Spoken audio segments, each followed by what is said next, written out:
Hey everyone, welcome to NintendoFuse GameChat. My name is Steve, and today I am joined by Barry. How's it going, Barry?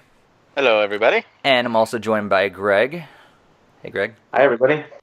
And today we are going to be talking about Super Bomberman R for the Nintendo Switch. Bomberman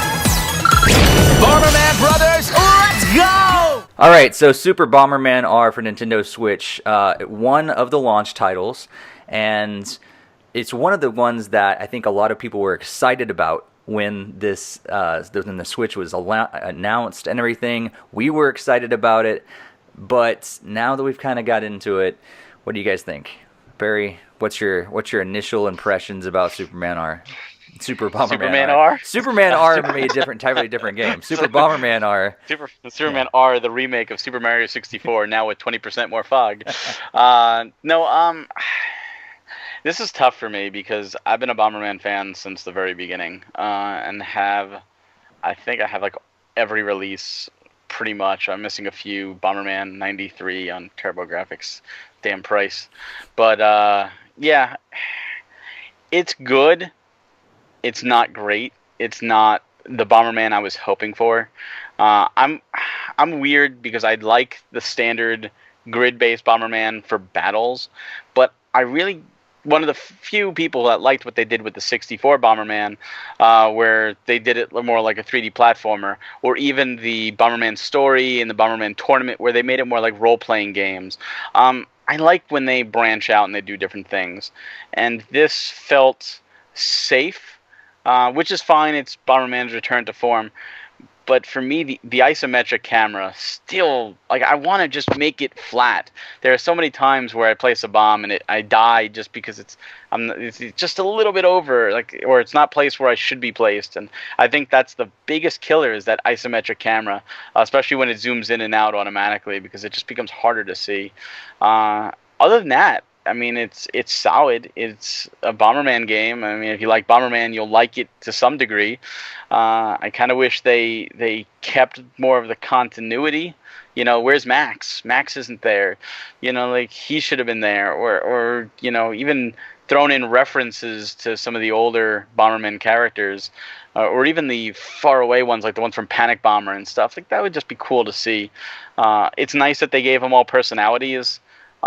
It's weird that they took blue and green and they changed their personalities so much from the standard swap color, you know, but red and black are at least fighters, but blue and green just kind of got the exact opposite. Blue's always falling asleep and green doesn't want to fight, and then there's all the other colors which are mostly the same, that, you know, they don't want to fight or anything like that.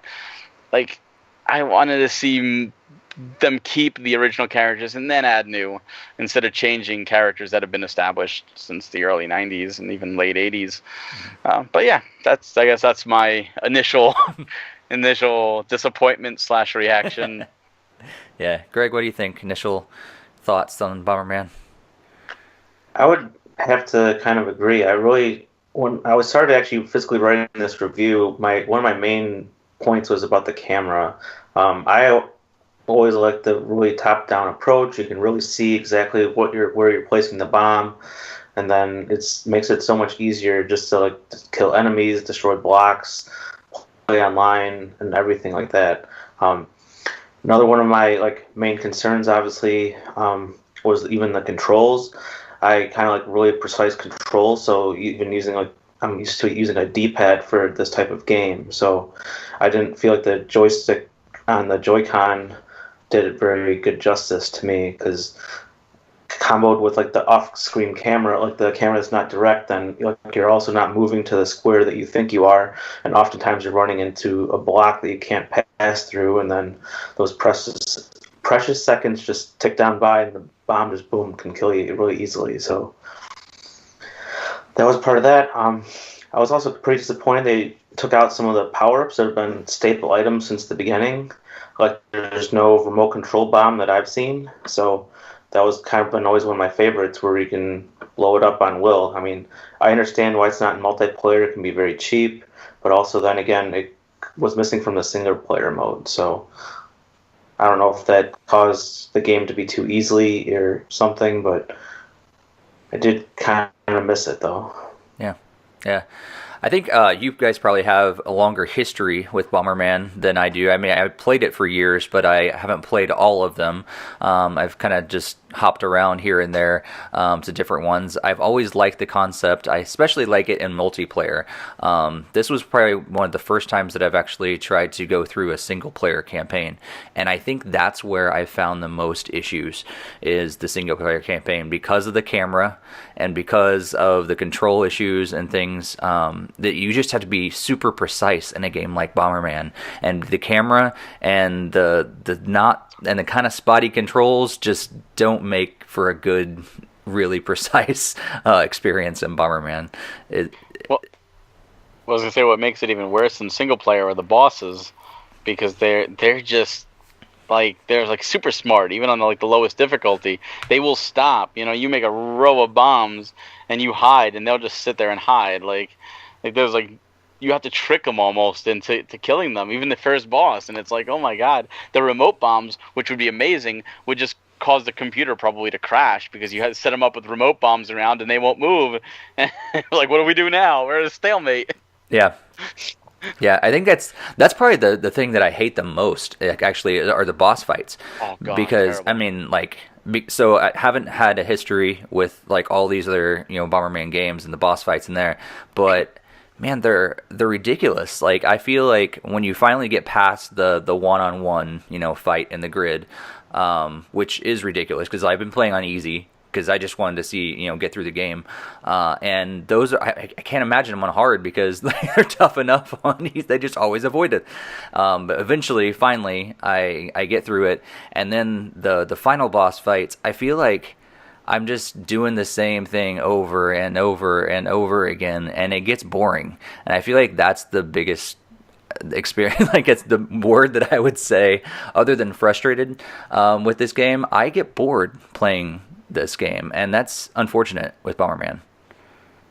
One of the things they could have done with the boss is that they could have made it, instead of a one-hit kill, given them HP, give them 3 hits, like they've done that in other Bomberman games, where you have to hit them multiple times, and tone down that AI. Let them make mistakes periodically. You still have to hit them 3 times. It'll still be a challenging gauntlet, but when they, it's like I've gone through 15 lives just trying to get through one, and most of them are just me getting hit by my own bombs on accident, just trying anything to get them hit. Yeah, the amount of times that I've actually gotten hit compared to blowing myself up are it's ridiculous. It's probably 10 to 1 that I've killed myself more than I've gotten killed by the enemies. Greg, is it basically the same, or are you kind of having the same experience as us? Well, I don't really quite remember the 64 boss battles as much. That was my last Bomberman game, but I really, really love the Super Nintendo ones, both 1 and 2. Those bosses, 3, 4, you didn't really need special power-ups. You really just was just bombing the heck out of the giant boss. You didn't have a dual type boss fight where you fought them individually, and then it was always just a giant machine that was encrypted to a pattern. So it's you always knew where it was gonna move and how it was gonna attack. I didn't have a whole lot of trouble. There's a few of them that I did. There was one that I killed with right away. He laid a bomb, and then I laid a bomb anticipating to move, and then he was already cornered. So then it was a free kill. So I did have one.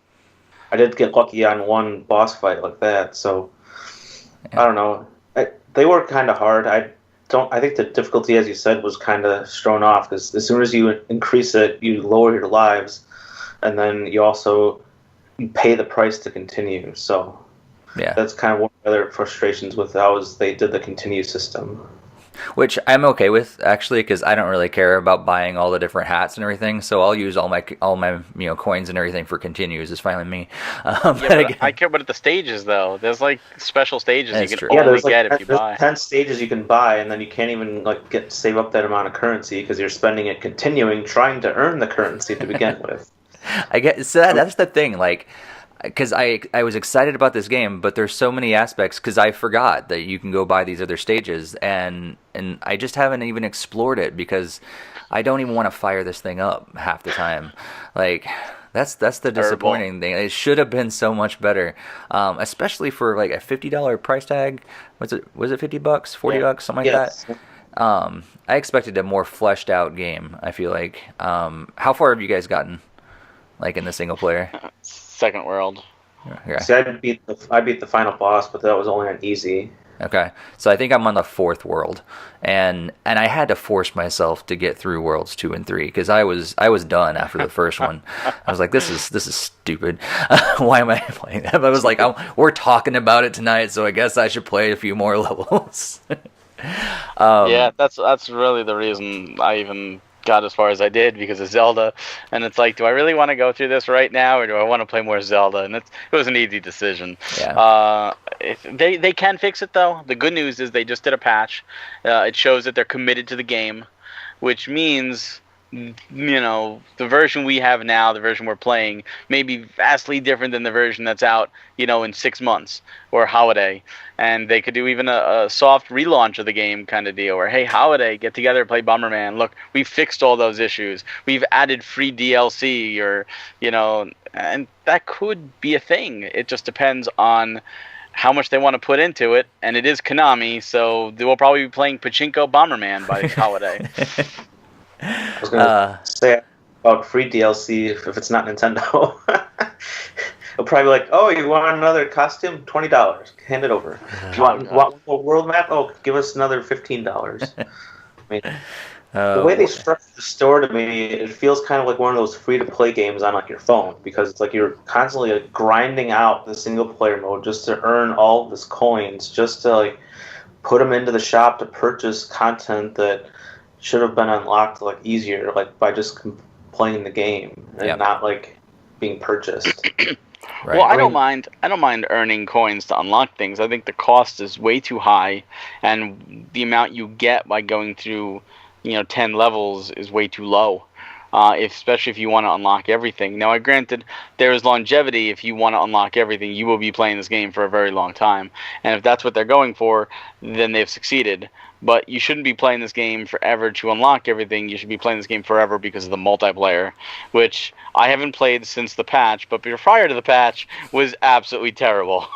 That's true. Yeah, going back to your point there, like the whole, like if the replay value is only because they want you to unlock everything in the store, like that's just a horrible replay value. And in my opinion, that value doesn't even exist. Like that's horrible. But yeah, we've played online. The vast majority of those times, the lag has been awful, and apparently they addressed it. And Greg and I have actually played since then. The first time we played, it was again awful, and maybe even worse than the first time. Then Blake and Greg and I got together, was just a couple nights ago, and played, and it was a whole lot better then. So it's still hit or miss. That night it was great, and we got several matches in, and it was fun, and that sort of thing. But then, yeah, the other times when it's so laggy, it's not fun at all, and it's unplayable, and you end up dying because you just make the wrong moves, and all of a sudden it catches up with you. It's just bad. It almost becomes a different game. I mean, Bomberman as a multiplayer is a very competitive game of skill and timing and strategy, and at the same time franticness, especially when you get 8 players. But with this lag, it's almost a completely new game. It's like, how much can we laugh as we die? Like, who will honestly be the last one standing through all this mess?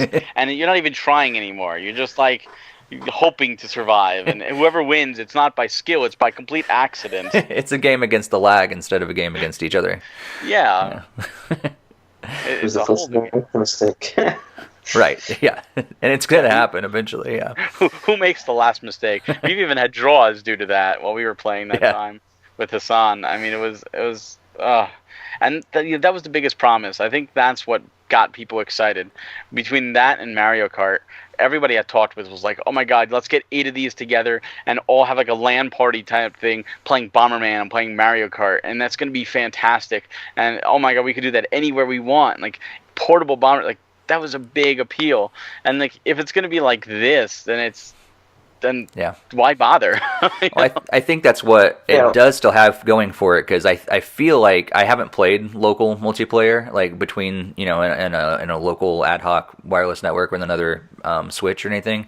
I feel like that would be better, but I haven't experienced it, so because it's not over the internet. So I'm assuming that would be better. But if you've played it locally, let us know what you think in the Yes. comments. Yeah, let us know how the if there is lag between that, because if it's there, that's ridiculous, because then it's definitely like you're only going to be playing on one TV and that's it. You just mentioned multiplayer in a sense. Another gripe, when playing through the single player with a friend, they're more of a hindrance than a help, because you share the same lives, and if you're not playing with somebody at least half competent, you're just going to cost you money. I didn't realize I've only played a single player. Oh, so wow. You share the same life. Yeah. Oh, that's ridiculous. Yes. So if one person is an anchor, so to speak, and doesn't do well and constantly blows themselves up, you're not going to get these 10 levels done. Oh man. So we pretty much, ripped it apart so far. Are there any redeeming qualities of this game? Like, Greg, what did we most like about the game? I would say, actually, my highest point, I really like the humorous storyline to it. It's always kind of goofy. It was kind of giving me like the liking of like the typical like Paper Mario type humor kind of stuff. It was kind of silly, like, oh, it's up to the Green Bomber to save the world. He's like, but I'm sleepy, and he's like, I want to take a nap, and he's like, come on, you have to defuse the bomb. And he's like, I'm tired. I want to do it later. And it's like so ridiculous. It was. I had to laugh at that ridiculous. It's funny you mentioned it, because I hate the story. I think I'm like, really? I gotta sit through this? I'm like, I want to skip it, but I feel like I kind of have to sit through it. But I'm like, this is dumb. Like, I just get back to the game. So I mean, the story is typical Bomberman. It's just done with a lot more wackiness. It's not, I've certain people said like, oh, they turned it into an anime. Those people have not followed Bomberman, because Bomberman did have an anime. Bomberman Jetters was an anime in Japan, and actually was released here in America, at least on the GameCube. The PS2 version didn't, based on the anime, Bomberman Jetters. So Bomberman has been an anime. He is an anime character. That's fine. The story is okay. I'm fine with the story. I'm fine with the humors. I'm not fine with what they did with some of the characters, but I'm fine with the humor. yeah. The story is typical. It's by the books story. You can play almost any Bomberman game, and like the typical Bomberman, not like the RPGs or the platformers, and see the same story play out over and over and over. Heck, even Panic Bomber, the Tetris-like Bomberman game, which is awesome, had the same style of story with just versus different bombers. Yeah. I mean. It's nothing new, but it works. It's serviceable. How's that? So other than the story, anything else that you found was like really kind of some good points? That's pretty much all the other stuff. I mean, we've talked about the online multiplayer pretty extensively. I already kind of ripped the store part out. Everything's too expensive and you don't get enough. I don't know. I guess I didn't have a ton of lag. It was only that one match I had against you. The random matches, I didn't really see too much lag, and then obviously the one with Blake, I didn't really notice any lag there. But I mean, I didn't have a major problem with it, but I can see where that's still a talking point, though. I can give you the absolute hands down best positive about this game. Yeah, it's undisputable. You cannot dispute this is the best positive about this game. It is not Bomberman Act Zero.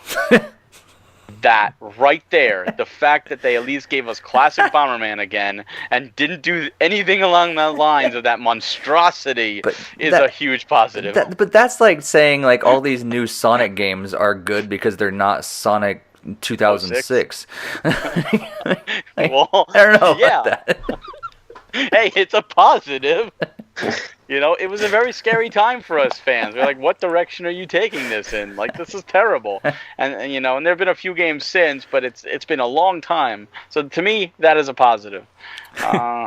portable Bomberman is still a positive Yeah. to me. The fact that it exists, that we can do that, and provided the land works well, that is a huge plus. Yeah. So I'll give it that. The fact that it's a Bomberman game coming out in 2017 and getting a physical copy, that is a huge plus. So for that reason alone, everybody, I don't care if you hate Bomberman, buy the game so that Konami will make another one. Hopefully better, but another one.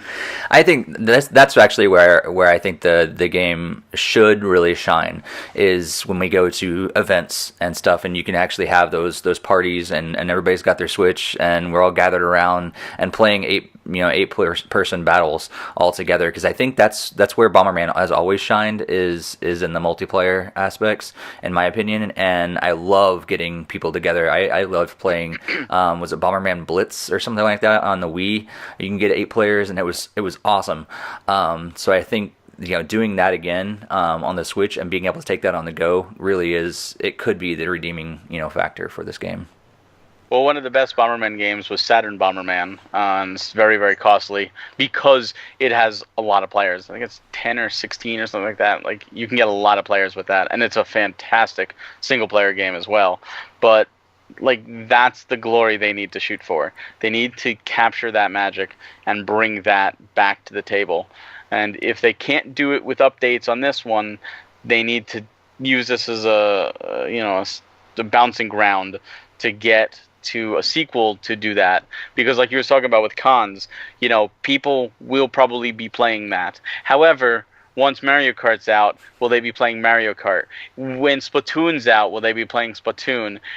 When the inevitable Smash happens, I mean, every New York Comic Con I've been to, we've been playing Smash in the panel lines on 3DS, because everybody's got a 3DS, everybody's got Smash. We're sitting there, we're bored, we had 40 minutes to kill. Let's go ahead and play Smash. When that comes out, will anyone even be, hey, you'll be one lone guy? Anyone want to play Super Bomberman R? It's like, no, Smash only, Mario Kart only, Yeah, I feel like this is pretty much the only time this game could really come out, is before all those other games come, because they're just going to be so much better and played by so many more people. So, do you guys recommend the game? Like, should someone actually go out and buy this game or download it? What do you think, Yes. Barry? Yeah. Yes. Despite because Bomberman needs love. Just because it needs love. Because this is a gateway to get Bomberman in Smash. This is a way to tell Konami, no more pachinko machines. You're killing Metal Gear. You're killing Castlevania. Don't kill Bomberman as well. Be smart. Don't be like Capcom. So yes, in that regards, yes. If you don't like it, give it to a friend. Free gift or easy gift or something. Give it to your enemy if you don't like it. I mean, I don't care. Just give them a purchase so we get something else. I beg you. What do you think, Greg? Should someone get it? I would think so. I think it has enough merits to like warrant a purchase, but I mean, I would try to keep an eye out more for like a sale if you can, but I don't know about $50 tag up front, but I would say if you enjoyed some of the previous titles, especially on the Nintendo hardware, I mean, controls are adjustable.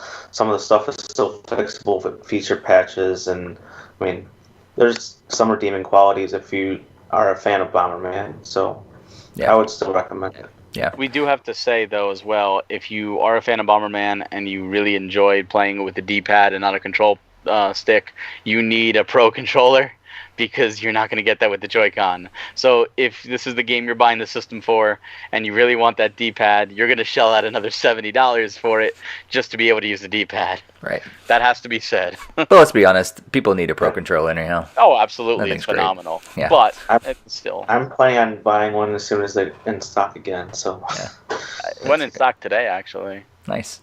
So yeah, I think it should be purchased. I agree with you, Greg. Like, I wish that it didn't cost that much. So if you're on the fence right now, wait till it goes on sale. Maybe hopefully down the line, and you can get it maybe in a second hand or something like that. Although they won't really be getting your money if you buy a second hand.